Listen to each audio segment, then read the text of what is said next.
인수하실 때 가장 중요하게 보시는 세 가지? 센터 인수할 때 가장 중요한 세 가지.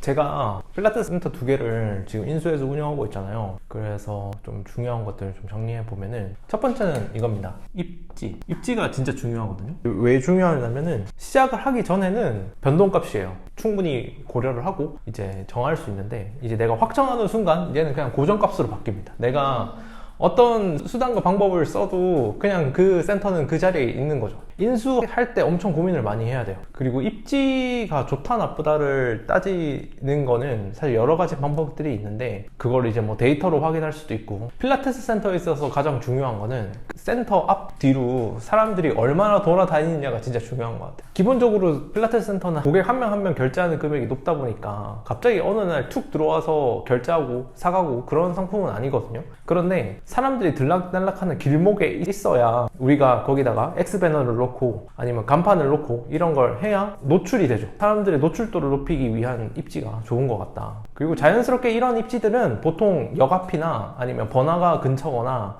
아니면 아파트인데 아파트의 건너편이거나 이런 데에 위치하게 되거든요. 그래서 내가 입지를 볼 때 중요한 거는 그 자리에 가가지고 몇 개의 시간을 정해가지고 거기 계속 있어 보면서 사람들이 얼마나 돌아다니느냐를 살펴보는 게 좋죠. 다행히도 제가 센터 인수했을 때 2개는 둘 다 저희가 원래 좀 자주 다니는 길이었거든요. 첫 번째 센터는 저희가 실제로 살던 동네에 있었으니까 그 동네를 워낙 잘 알고 거기 사람이 얼마나 다니는지 알고 있었어요. 그래서 되게 판단이 쉬웠고, 두 번째 센터도 산책하면서 많이 돌아다녔던 길에 있는 센터였어요. 그러다 보니까 여기 진짜 좋은 자리야 라는 걸 알고 있었던 거예요. 필라테스 센터에서 있어서 입지는 간판과 X배너가 지나다니면서도 볼 수 있는 곳인 것 같다 라는 얘기를 좀 해드리고 싶습니다. 간판이랑 지나가다가 보고 여기 이렇게 사람들이 인지해서 온다는 말씀이잖아요. 네. 선생님은 마케팅을 하시잖아요. 솔직히 그거는 몇 프로 정도예요? 그러니까 질문을 요약해보면은, 지나가다가 오프라인으로 광고 매체를 보고 들어온 비율이랑 온라인의 비율 이렇게 물어보시는 것 같은데, 사실 그 개념보다는 브랜딩의 개념이 훨씬 더 강합니다. 뭐냐면은 입지 좋은 곳에 우리 뭔가 홍보물이 있어. 그럼 계속 왔다 갔다 하잖아요. 그러면은 사람들이 그걸 계속 반복해서 보게 된단 말이에요. 이 반복이 또 되게 중요한 게, 사람들이 여러 번 본 거를 믿는 효과가 있거든요. 그 효과를 오히려 더 노리는 거죠. 그리고 실제로 이건 제가 관찰도 한 건데, 사람들이 간판을 보다가 자기가 이제 필라테스 센터를 다녀야 되겠다는 생각을 하면은 그 자리에서 이제 찾아봅니다. 그러면은 이제 우리가 써놓은 블로그 글이나 네이버 지도에 우리가 잘 정리해 놓은 그런 자료들을 보고 실제로 전화까지 하게 되는 거죠. 이렇게 얘기하고도 간판 보고 바로 들어오는 고객분들도 계세요. 근데 확률적으로 그게 엄청 많지는 않고. 그럼 이제 두 번째 요소 한번 이야기해 볼까요? 손익분기, 이겁니다. 이게 무슨 소리냐면, 인수를 하잖아요. 그럼 인수할 때 엄청난 장점이 내가 현재 시점에서 얼마나 영업이 잘 되고 있는지 매출을 확인할 수 있단 말이에요. 그리고 당연히 비용도 확인할 수 있습니다. 물론 양도인이 주는 그 자료들이 옳고 그른지에 대한 검증을 충분히 해봐야 되죠. 그러면 그 검증이 끝나고 이제 정상적인 숫자를 확인했다라는 상태에서 손익분기를 확인하면 매달마다 얼마나 버는지 얼마나 손해인지를 확인할 수 있잖아요. 이 데이터가 저는 엄청 중요하다고 생각했거든요. 왜냐면은 창업을 한다고 가정을 했을 때 이 입지를 내가 스스로 판단해도 결국에는 거기서 오픈을 해봐야 아는 거란 말이에요. 그러니까 이걸 입지 분석이라고 막 해가지고 어느 정도 가늠은 할 수 있고 데이터는 만들 수 있지만, 그게 내가 창업 경험이 한 번도 없는 사람 입장에서는 그게 얼마의 매출로 이어질지에 대한 감 자체를 잡을 수가 없단 말이에요. 근데 인수를 하는 전략이라고 하면은 지금 상태의 매출과 지금 상태의 비용을 확인할 수 있기 때문에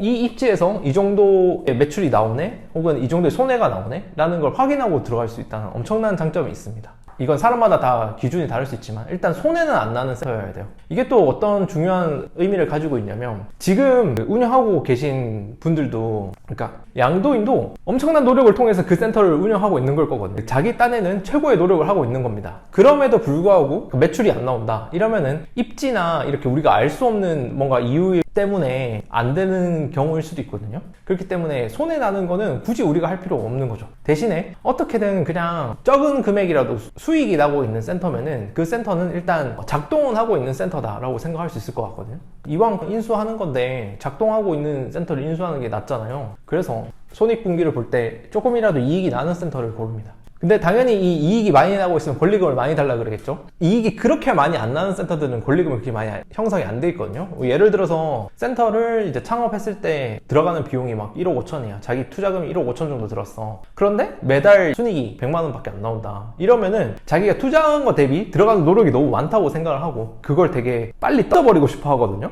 그런 거는 이제 권리금이 낮게 나옵니다. 제가 좋아하는 물건들은 그런 것들인 거. 엄청 수익 빵빵하고 권리금 좀 센 확실한 센터 1번, 2번 수익이 마이너스는 아니지만 애매하게 조금씩은 나왔는데 권리금이 엄청 싼 센터. 일단 그 두 선택지 중에서는 2번이고요. 근데 1번 케이스에는 매물이 안 나옵니다.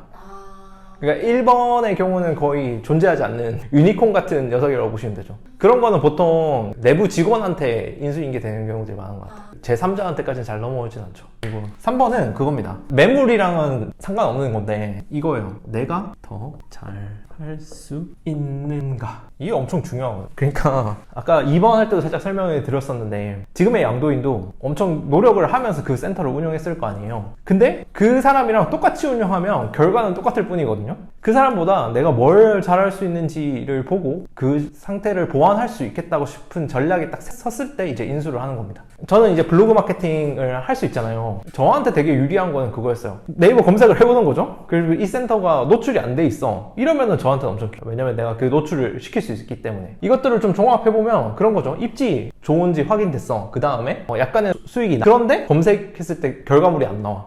이러면 제가 바로 인수해서 얼마든지 살릴 수 있는 기회가 되는 거죠. 사실 내가 잘할 수 있는가는 이 마케팅 말고도 할 수 있는 게 엄청 많아요. 그 운영적인 부분에서도. 왜냐면은 결국에 필라테스 센터의 본질은 선생님들이 하는 수업이고 그 수업의 질과 관련돼 가지고 할 수 있는 일도 되게 많거든요. 그리고 재등록을 만들기 위해서 어떤 관리를 하냐에 따라서 그것도 높이고 낮추고 이런 것도 가능하더라고요. 이게 하물며 물리치료사 출신이야. 그러면은 물리치료사라는 직종이 이제 필라테스 원장님이 됐을 때는 엄청난 전문성을 부여할 수 있는 뭔가가 되거든요. 그런 식의 나만의 강점을 꼭 확인하고 들어가야 됩니다. 이렇게 해서 세 가지를 정리해 볼 수 있는데요. 그렇게 해서 이제 제가 다른 사람들이 이렇게 한 번씩 물어보는데 넌 뭘 보니? 이렇게 얘기하면 딱 그냥 이렇게 얘기합니다. 일단 입지 괜찮은지 확인하고 그 다음에 적자는 안 나는 상황에서 네이버 검색이 안 되는 곳. 이건 제가 인수하는 전략이거든요. 엄청 심플하게 정리는 됐지만 그 네이버 검색이 안 되는 곳에 대한 전략은 마케팅을 하는 제 입장에서만 가능한 거여가지고 여러분들이 이제 인수하실 때는 어떤 게 필요한지 좀 고민해 보시고 접근하시면 좋겠다라는 생각을 하고 있습니다.